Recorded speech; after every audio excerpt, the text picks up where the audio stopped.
ঘাটাল হয়ে বন্যা কবলিত এলাকায় দেখলেন মুখ্যমন্ত্রী মমতা বন্দ্যোপাধ্যায়। দুটি জায়গায় বন্যার পরিস্থিতিতে সরেজমিনে দেখেন তিনি।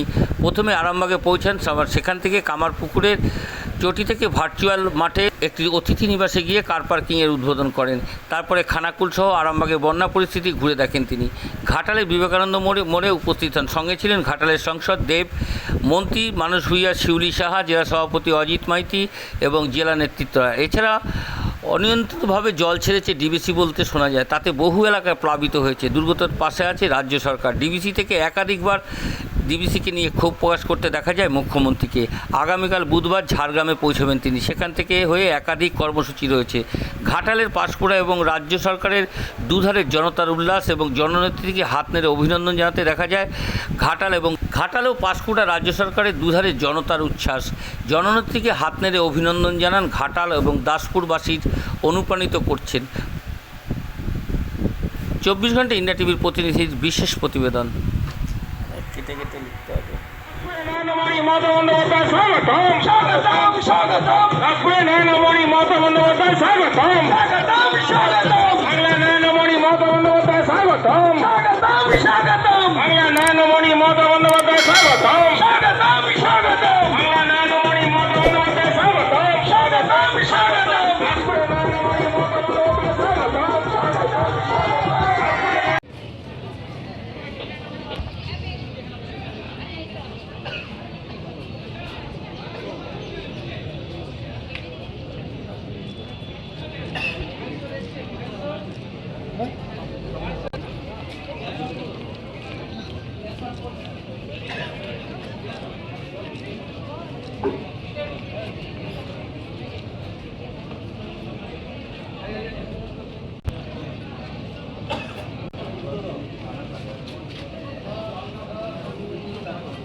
সংগ্রামের মেদিনীপুর, ইংরেজদের অত্যাচারিত মেদিনীপুর, এই মেদিনীপুরের মধ্যে আজকে মেদিনীপুরে উনি থাকবেন। আগামীকাল সকাল 10টায় উনি ঝাড়গ্রামের উদ্দেশ্যে রওনা দিবেন। বাংলা জনের Mamata Bandyopadhyay zero only there doing No.